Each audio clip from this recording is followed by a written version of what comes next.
boj o nepostradatelné pozice. Boje pod zničenou a obsazenou Mariinkou, boje za terikony. Haldy hlušiny jejichž držení je klíč k Donbasu. Místa, kde kráčíte kilometry mezi poli. Místa, kde není ukrytí. A boj opozice jejichž ztráta znamená ztrátu naší poslední pevnosti. Je hluboká noc a my nasedáme do auta. Další pokus získat zpět ztracené pozice. Na Donbasu je neveselo. Poslední měsíce si z nás všech kus vzali. Rus systematicky ukusuje metry země, které bráníme. Nedostatek zdrojů a hlavně lidí dostává situaci na frontě za kritickou mez. Teď už je jedno, zda jste pilot dronu, vozíte palivo, nebo jste pyrotechnik. Půjdete bránit pozici. Půjdete, protože už nezbyl nikdo jiný. Půjdete, protože tudy okupant nesmí projít. Dnes tu nezvládnete bez zranění víc než 5 pobytů na pozici. Někdo má štěstí, většinou ale nedáte ani těch 5. Jedinou útěchou je, že v naší brigádě drtivá většina neumře. Většina ale nejsou všichni. Tuto obsáhlou reportáž věnujeme našim 2 padlým kolegům. Sierra a Sova padli ve stejném pásu stromů jen 4 dny potom, co se odehrál příběh, který budete číst níže. Pomáhali hlídat pozici o pár set metrů níže. Pozici, ze které Rusové den předtím vystříleli dělostřelectvem pěchotu. Zemřeli v boji nablízko, když okupanti provedli překvapivý útok na motorkách. Díky jejich odvaze jsme pozici udrželi. Naši druzi za to ale zaplatili svými životy. Jejich těla jsme vynesli vlastníma rukama. Rusové hledají slabý článek řetězu. V minulých článcích jste zaznamenali, že teď držíme pozice i sousední brigády, která má těžké ztráty. Tentokrát však musíme ještě o něco dál. Po nepovedené rotaci ztratila jeden úsek teritoriální obrana, která měla nahradit další vyčerpanou brigádu z bojů o vesnici. Jenže na peklo, které se tam odehrává, jednotku teritoriální obrany Kluky nikdo nepřipravil. Během prvních dní tak přišli o 3 pozice pod vesnicí. Jejich ztráta by umožnila Rusům obejít další vesnici a přetnout důležitou zásobovací trasu. Úkolem je vzít pozice zpět. Prava začíná. Scházíme se na poligonu pár kilometrů za linií. Mnozí z nás ještě netuší, do čeho se to za pár okamžiků namočí. Nejvíc překvapen je Valera, který se teprve večer vrátil z pozice a jel s námi jen tak pro zábavu. Po poligonu pobíhá pěkně nabroušený velitel brigády. Ty máš na starosti, řve na každého, kdo mu stojí v cestě. V bunkru na hliněné zdi visí obří mapa s detaily plánované mise. Zatímco na ní rozespale koukáme, vyhmátne i nás s Valerou. Okamžitě dostáváme zadání. Naši kolegové budou mít na starosti útok a my je musíme dovést co nejblíž, chránit je před drony a postarat se o naše poraněné. V případě zranění je vytáhnout z pozice na 4kolkách. Všichni se nasukáme do bunkru a posloucháme zadání. Kluci pokuřují, průběžně mlčky odcházíme z bunkru. Nemusíme si nic říkat. Jen se na sebe podíváme a víme. Tohle zadání nebude fungovat. Opět. Když se velitel brigády naštvaně ptá, proč odcházíme a neposloucháme, spustí se lavina, která nejde zastavit. Jako by se 2 roky frustrace zhmotnily v jediném okamžiku. Její hlavní pointou je ale jedna jediná věc. Jakékoliv plánování selže přesně v okamžiku, kdy tu nasednete do auta. Podpora, kterou nám dnes slíbíte, zítra nebude. Vše, co tu na pozicích děláte, musí fungovat úplně bez komunikace, osekané na ty základní úkony, které musí jít provést maximálně ve 2 lidech. Nic z toho, co si dnes řekneme, nebude zítra platit. A důvod, proč jsme naživu, je jen schopnost improvizace. Velitel klukům ustupuje a mírní svou rétoriku. Předkládá návrhy. Finální řešení je ale na mužích, kteří půjdou vepředu. Hrotu kopí.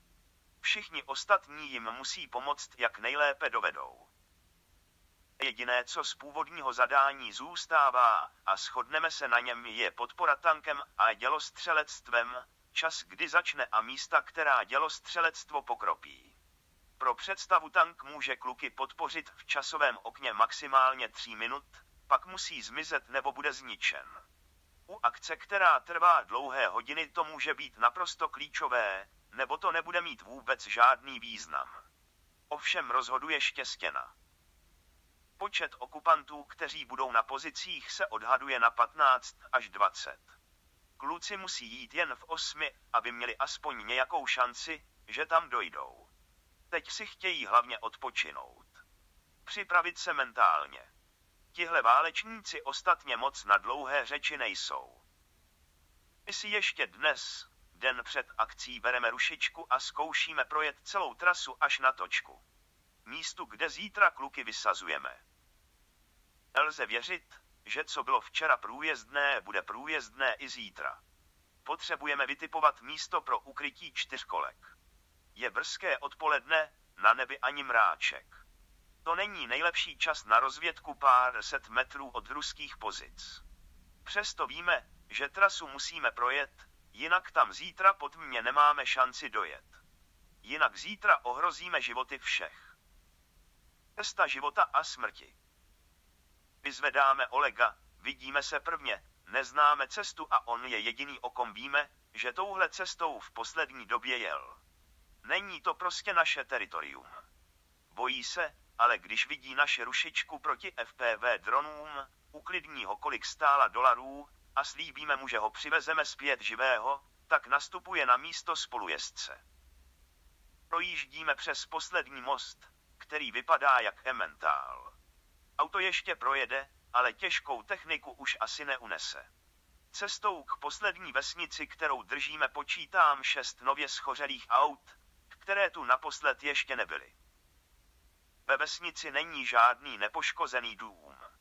My jedeme až na její východní okraj. Tam je již šedá zóna. Na silnici krátery, sedíme na kapotě a cítíme pach rozkládajících se těl. Ani tady už není možné pokaždé sebrat padlé. Odbočka nalevo, další kráter, spadlý sloup, cestu lemují schořelá auta. Poslední odbočka, už jsme na polnačce, před námi leží placka z úplně nového Hummera. Z placky trčí jako křídla jen 2 nové dveře. Tohle byl přímý zásah. Zrychlujeme. Jedeme, co nám terén a auto dovolí, jedeme krytí křovisky. Za nimi je již jen pole a rusáci. Další remízek už je jejich. Těsně před točkou, tedy místu, kde máme kluky vysadit, zeje v zemi obrovská jáma z fabu velké letecké pumy. 2 trupy rozervaných ukrajinských kluků leží přímo na cestě. Otáčíme se, dál zítra nedojedem, pádíme zpátky. Rusové nás nechávají projet bez jediné rány. Možná nás neviděli, možná jsme je zarušili, možná měli něco jiného na starosti. Kdo ví. Je čas zajet na šašlik a koupit si pár věcí na zítra. Jde o útoku po temnotě. Na spánek máme necelé 2 hodiny. Valeru budíme až na podruhé, neměl chudák ani celý den pauzu. Náš věčně veselý divočák bude řídit pick-up. Jedem na shromaždiště, kde si vyzvedneme 4kolky, pak na velitelství pro poslední rozkazy. Díváme se na monitory, posloucháme rádio. V noci se teritoriální obrana pokusila na pozicích v posádce vyměnit lidi. Neúspěšně. Kluky okupanti rozstříleli. Jinak je klid. I přes noční ztráty akce poběží. A kluci kouří, zalepujeme poslední světla. 8 chlapů nasedá na pick-up. My ostatní se rozhodujeme, co dál. Chybí nám vysílačky. Na pomoc máme ještě jednoho kluka se 4kolkou z 2. brigády. Jedinou, prošitou, funkční vysílačku má on. Právě teď začíná improvizace. Místo 2 evakuačních bodů, které jsme chtěli mít rozmístěné podle toho, kde ke zranění dojde, se rozhodujeme, že uděláme jeden co nejblíže ke klukům. Protože jinak nebudeme schopni komunikovat a tím pádem ani na místo dojet. Nasedáme na čtyřkolky a v oblakách vlhkého prachu, který se vznáší nad silnicí, jedeme směrem k poslední vesnici. Na jejím východním okraji máme vyhlídnuté místo, kde by se dalo ukrýt. Chod čtyřkolky občas přeruší zadunění, ale je zatím klid. Dojíždíme do rozstřílené vesnice, uprostřed cesty leží bicykl civilisty, který zde našel svou smrt. Tady se ale ani o pěkné funkční kolo nikdo nestará. Tady už se nezastavuje. Máme před sebou dopady minometných granátů. To už asi pálí po našich před námi, myslíme si. Opět předposlední zatáčka, tam už je to fakt o hubu.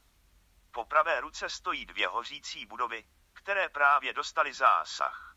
Přesně tyto chaty, které jsme si vyhlídli jako úkryt, si v noci vyhlídnul jako úkryt také někdo jiný, kdo ví z jaké brigády. V jednom okně vidíme blikající zelené světélko.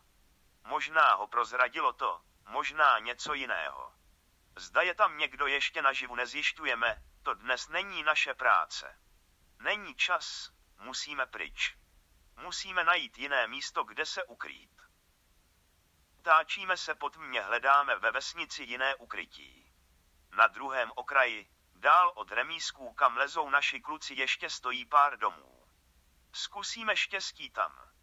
Ve dvoře provizorně maskujeme čtyřkolky troskami a odpadky, hledáme úkryt uvnitř domu. Nemá sklep. Podlahu jediné jakž takž použitelné místnosti pokrývají boty, ukrajinské uniformy a obaly zdravotnického materiálu pro první pomoc. Problém je, že vysílačka nefunguje.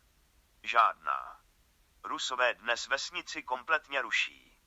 Kouříme, bavíme se, co dál. Mezitím pokračuje cesta kluků na pozice. Divočák zastavuje auto před točkou. Dnes v noci už takové štěstí nemá. Ještě než kluci vystoupí, přilétá první šiška. Fuch, zahučí to a divočák skáče do příkopu. Kluci spěšně vyskakují a přes krátery klopítají směrem k pásu zeleně, kudy se mají dostat k Rusákům. Auto je celé, divočák se dá do auta a vrací se na velitelství. Tam očekává nás, ale je tam sám, spojení žádné. Nikdy nejde nic podle plánu. Rusové kluky drtí vším, co si umíte představit. Granátomet, minomety, dělostřelectvo, kazetová munice. To vše se nepravidelně střídá v nepřetržité salvě výbuchů. Slyšíme to, ale nemáme žádnou šanci zjistit, co se děje. Opět improvizujeme a rozhodneme se přesunout se 2 posádky, remízky, od kluků. Je tam výšina, odtamtud snad, radějku, vysílačku, uslyšíme a dojezd bude stále dobrý. Improvizují i kluci. Ani oni nemají žádné spojení. Nemůžou se vrátit, nemohou jít jako skupina ani vpřed. Takže se rozhodnou pokračovat v akci a roztáhnout se co nejvíc. Je tma a oni musí jít posádkou, kterou neznají, bez spojení. Jdou ve dvojičkách s pořádným rozestupem. My vyjíždíme do posádky na kopci, ale čeká nás nemilé překvapení. Zatímco se rozednívá, zjišťujeme, že v posádce není kromě jedné díry od granátu žádný okop. Za to vedle nás pracuje naše artilerie. Záruka, že něco 100% přiletí zpátky k nám, ukrýváme se i se čtyřkolkami v roští a pokoušíme se navázat spojení. Rusové tu mají brutální rušení, občas něco slyšíme a občas se s někým spojíme. V zásadě to ale funguje jako tichá pošta. Každá blindáž, bunkr, slyší kousek zprávy z vysílačky někoho jiného. Takže můžete požádat někoho, koho uslyšíte, aby předal vzkaz někomu, koho slyší on, ale vy ne. Blindáž, tedy naše bunkry, které mají Starlink nebo jiné satelitní spojení, proto vysílačkami vůbec nekomunikují. Druhý důvod je, že vše, co řeknete do vysílačky, Rusové rozšifrují a slyší. Jenže komunikace po Starlinku nám teď nepomáhá, protože nevíme vůbec nic. Zatímco přibližně 2 hodiny posloucháme brutální kanonádu, kterou se okupanti snaží ubít naše druhy, tak občas něco zaslechneme ve vysílačce. Ve vysílačce zaznívá povel v boji. Zaslechneme ve vysílačce povel v boji. To znamená, že kluci jsou někde u prvních Rusů. To potvrzuje i štěkání kulometu. Zároveň má teď začít pracovat naše artilerie a tank.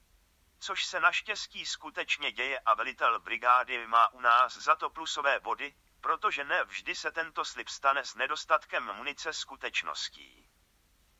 Co čert nechce, slyšíme přijíždět tank. Tank, který má podpořit naše kluky, si vybírá pro odpaliště místo za našimi zády. Další záruka, že nám možná nebude křoví dneska stačit. Je nutné vynést profesora. Tuhle zprávu zachytíme, i když není mířená nám, vynést profesora. Znamená to jediné, máme raněné. Profesor je náš nejstatečnější bojovník. Člověk, který se vrací do boje i se střepinou v obličeji. Je to skutečný ukrajinský kyborg. Pokud nemůže chodit, je to zlé. Vžitě se snažíme zjistit, kde jsou a zda můžeme vyrazit. Spojení je ale špatné. Později se dozvídáme, že kluci nás slyšeli, ale my je neslyšeli. Komunikujeme přes jinou blindáž, kde je naštěstí velitel rozvědky. Evak minus je jediné, co slyšíme. Nesmíme evakuovat. Důvod chápeme. Do pásu stromů lítá vše, co Rusové mají po ruce. Čeká nás bolestivé čekání. Čekáme, zda budeme moci jet vyzvednou raněné. Kulat se z míst, kde není k žití. Tahle rána přišla bez varování. Žádné hvízdnutí nebo zahučení. Vidíte, jak se před vámi rozlítávají trosky, o setinu vteřiny si mozek uvědomuje zvuk. Roky stojí, ani nestačí reagovat, profesor padá k zemi. Další rána a ještě jedna.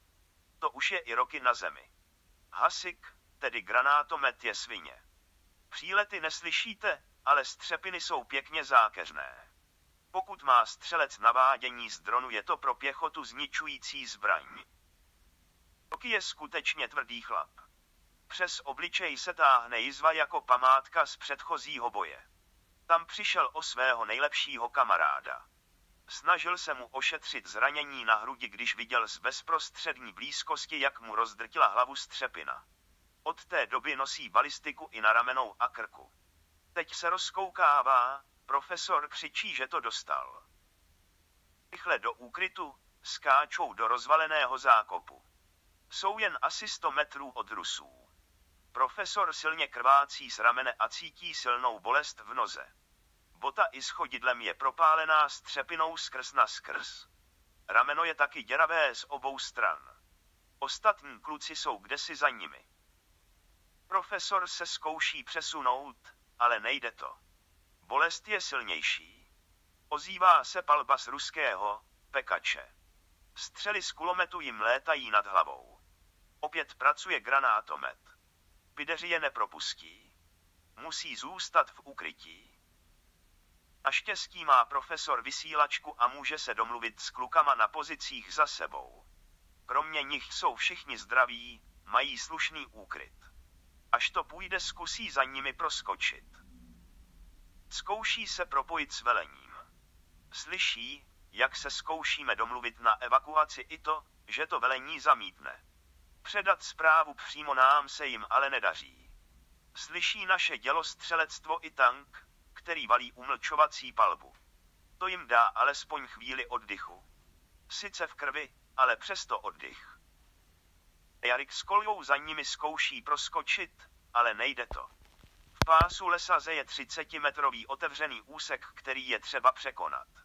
Přes ten teď živý neprojdete. Musí se čekat, krvácet a čekat.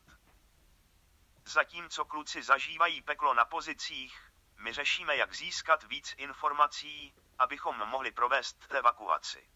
Přes mizerný signál máme zprávu, evakuace minus, a že máme čekat. To je ale zoufale málo. Jen čekat se nám nechce. Bylo by super, kdybychom mohli kluky vyzvednout obrněncem. Evakuačním obrněncem. Potíž je, že ten teď mají v sousední brigádě. A co je zoufalejší, Jeho řidič byl poslán kopat pozice vepředu, aby zastavil ruský postup. Další daň za opožděnou mobilizaci. Slyšíme dále v posádce, někde na pozicích artilerie, běžící generátor. Logickou úvahou dedukujeme, že kde je generátor, bude i Starlink. Právě pro jeho fungování je třeba dobíjet občas baterie.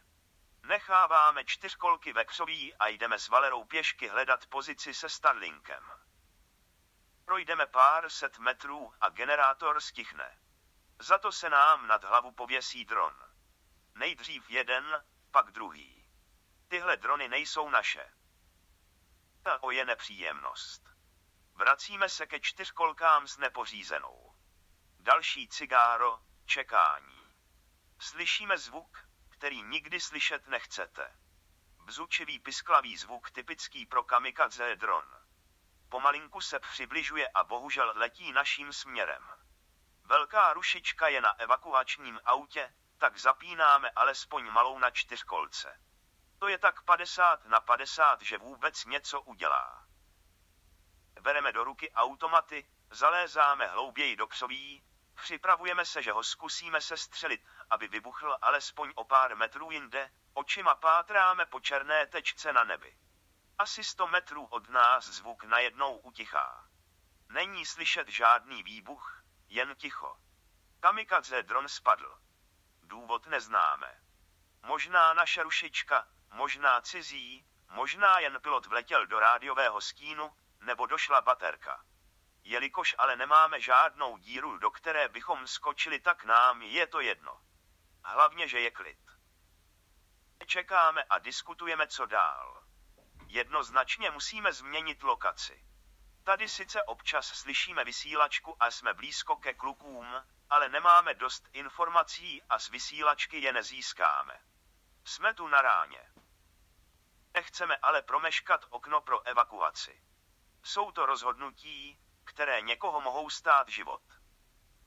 S rozhodnutím nám pomůže ruský průzkumný Orlan, jehož motor z mopedu nám prozrazuje, že se na nás přiletěl podívat. Podívat se, co se stalo s kamikadze dronem, podívat se, co tu vyvádíme, zjistit, odkud střílí naše dělostřelectvo. Na možnost přesunu už se neptáme, prostě ji po vysílačce oznamujeme.